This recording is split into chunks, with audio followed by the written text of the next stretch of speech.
Tina Maase, Zweitplatzierte nach dem ersten Durchgang. Gestern schwere Niederlage einstecken müssen. Ich spreche von einer Niederlage, wo sie Dritte geworden ist. Aber sie hat eben geführt nach dem ersten Durchgang. Hatte die kleine Kristallkugel für den Slalom. Und das wäre dann ihre vierte gewesen in dieser Saison. Hatte sie schon die Hand dran in dieser Kristallkugel und musste sie in den letzten Slalomtour noch abgeben an Mikaela Shiffrin. Und trotzdem ist es eine brillante Saison. So gut ist noch kein Skirennfahrer durch einen Weltcup-Winter gekommen. Tina Maase über 2300 Punkte. Und wenn sie jetzt aufs Siegerpodest kommt, dann macht sie über 2400 Punkte. Ein Rekord für die Ewigkeit, das sind sich alle sicher.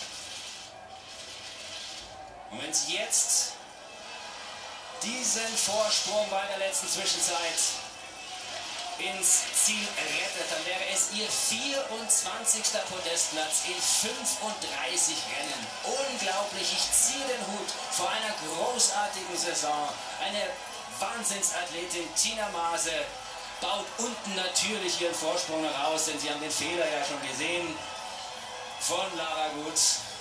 Und jetzt kann auch Tina Maase wieder lachen. 2254 Punkte.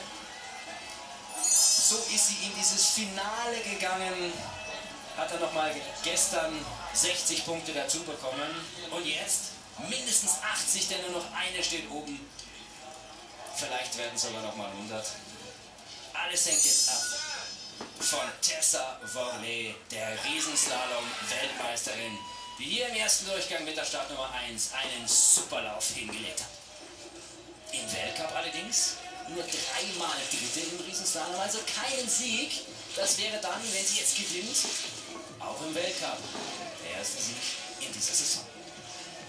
Und das wäre doch für eine Weltmeisterin standesgemäß. Steinhang taktisch sauber gefahren.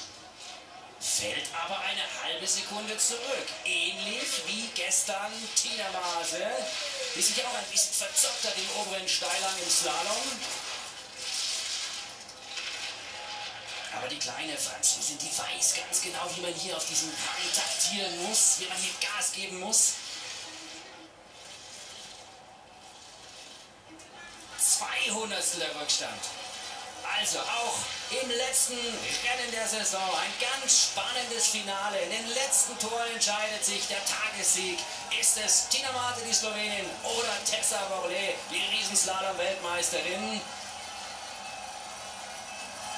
Und es reicht nicht für Worley. Die große Siegerin am Ende dieses Winters heißt Tina Maase. Sie gewinnt den Riesenslalom in der Lenzer Heide und insgesamt damit ihren 11. Weltcupsieg in einer Saison. 24 Podestplätze, über 2400 Punkte, 3 Medaillen bei der Weltmeisterschaft und insgesamt 3 Kristallkugeln in diesem Winter. Den Gesamtweltcup, den Riesenslalom-Weltcup und den Super-G-Weltcup.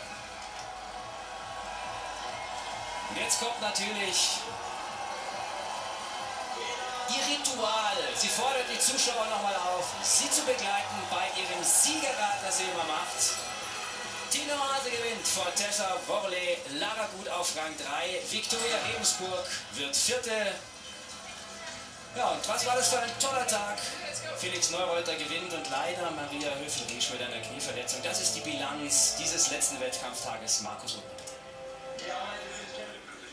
Die strahlende Gewinnerin, 2414 Punkte sind es am Ende im Gesamtweltcup.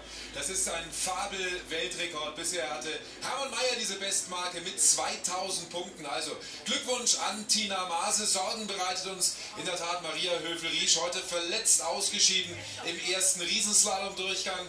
Knieverletzung, erster Verdacht, Kreuzbandriss hat sich nicht bestätigt. Aber Christian Materna hat jetzt die aktuellen Informationen für Sie.